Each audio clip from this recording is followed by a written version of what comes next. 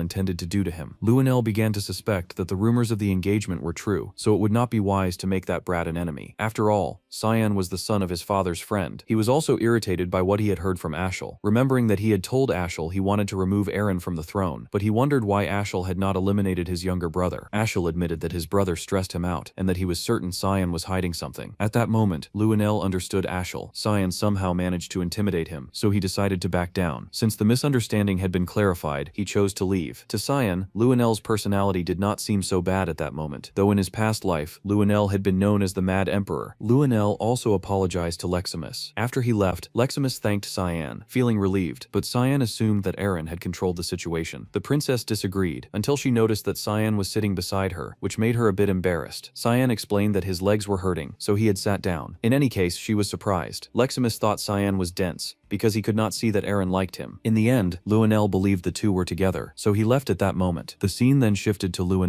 furious, asking Ashel how they would resolve the situation, since the one who should have been dead was alive, and his father no longer trusted him. Louis believed he should have become the savior. Boris appeared near the two of them, revealing that there had been some success, and introducing himself to Louis, who did not know him. Louis wanted to understand why Boris had taken so long to appear. Boris explained that he had been finishing a mission given by Ashel. Ashel had heard that Emily had disappeared, and wanted to know what the success was. Boris informed them that they had underestimated the people around Princess Eren. He showed them the mana crystal used by her friends during the battle. Most of that mana was ordinary, but he pointed out a very rare kind. It was considered something very sinister and dangerous. Boris told them that it was the mana of the demonic sword, meaning that Eren had a friend wielding a forbidden demonic blade. The scene then shifted to an extremely ugly dish. Poor Brian did not understand anything, since it was nothing like what Emily had described. He also could not understand how Nana and Cyan were calmly chewing it. Emily looked completely completely happy, even after making such a mess of a dish. In the end, Cyan was already full. He also could not stay any longer, as he did not want his older brother to notice. He just wanted to know if they were fine, informing them that it was not yet time to return, and that there were guards nearby, making it safer than anywhere else. He then turned his back to them, wanting them to take care of each other. Suddenly, Nikrit appeared, demanding that Cyan explain everything. After all, he knew about the blood banquet and about her fiancé's death. It was as if he knew the future. He would have to choose his words carefully, otherwise she would consider him an enemy. Nikrit wanted to know who Cyan Vert really was. Cyan expressed that Dragna was an album of purification anyway, and he wanted to understand why she cared. Nikrit declared that he could be a spy from another faction. He asked what she would do if he were a spy. Nikrit said he was stating the obvious, and immediately drew her dagger, trying to attack him. Karam appeared, blocking the strike. Nikrit saw that the demonic sword would interfere. Karam realized that the crazy woman never learned. Nikrit was delighted to fight against the demonic sword, but Karam was already growing irritated with her. They began to battle, and Karam used a skill called Adamant. Nikrit knew the attacks were powerful, but treated it simply, thinking that as long as she dodged, everything would be fine. The power was immense, and she knew that if she were hit, she might die. Karam grew more excited during the fight. Nikrit was enjoying it, but Cyan used control over the demonic blade, causing Karam to collapse stiffly onto the ground. Karam was furious, since she had finally been having fun. Cyan was annoyed. They were making too much noise, and the place would be discovered like that. So he was going to ask Brian and the other two to move elsewhere, allowing the two fighters to finish what they had started. He went inside and told them to pack their things. Lunav was also there. Brian apologized to his boss, saying she had appeared suddenly. Cyan was surprised. She had passed through the barrier and the mist sentries. He wanted to know how she had known about that place. She was far better than he had thought. Lunav explained that it was one of her talents, and that he should not worry, since she was the only one who knew about that place. Then she remembered that the location might actually have been discovered because of the noise outside. In any case, Cyan wanted to know why she was there, since he did not recall doing anything that required her gratitude. Lunav knew everything, recalling the day he had entered inside her, leaving everyone in shock, completely misunderstanding what she had said. Cyan assumed she had been unconscious. Lunav showed that she could use mana of all elements, fusing and altering them whenever she wished. She could also track an individual's mana. She explained that it was a gift from her grandfather. Cyan assumed it was a curse, and warned that her body was injured. Lunav then realized she had been right. It was him, but the boy wanted to talk somewhere else. The others began gossiping about it, and Cyan, irritated, demanded that everyone have their bags packed by the time he returned. Emily asked where they were going, and Cyan informed them that they were heading to Ruin Academy. Emily was thrilled to hear that from Cyan, already imagining the terrible dishes she would make there. Brian immediately felt like he was in a horror movie, and Emily noticed that his expression had changed. Afterward, Lunav explained to the boy that she had spent most of her life in a cold, dark place, enduring countless painful experiments. She had borne everything in silence, because that was her duty, having been born as the granddaughter of Regan Rainreaver. Lunav wanted to know if he also had a duty, but he denied it. She did not understand why he had not revealed that he had saved everyone, but he believed he would gain nothing from it, only more trouble. He also asked whether she was unaware of the reason, until she mentioned the element of his mana. At first she had thought it was darkness, sensing it on the day they met at the restaurant. Cyan had not known that she could perceive someone's mana element with just brief contact. He had never witnessed that in his past life. On the day she was defeated, Lunav had received a trace of his mana, and she showed it to him. That was when he understood why she had approached him. The boy assumed she would take that information to her grandfather, but she denied it. She would gain nothing by revealing it, only more trouble. Cyan then asked if she was rebelling against her bloodline. Lunav realized he still had not understood. In the end, she embraced him, thanking him for easing some of her pain. Lunav was like an overflowing pot, dealing with mana of every element, a chaotic mixture. Someone had tried to put a lid on that pot, attempting to stop her from losing mana, but she had overflowed for so long that she had begun to extinguish the flames of her own life. Eventually she would have died. Cyan had pierced a hole in that lid, because he saw Lunav as someone's puppet, and that frustrated him. He did not think she needed to thank him, and asked her to keep everything a secret. He also did not want her to push herself so hard. Then the scene shifted to Graham's council. Inside the director's office, the old man was indignant after learning that Lunav had been stopped while on her way to meet him. He ordered his subordinate to track her down and bring her there immediately.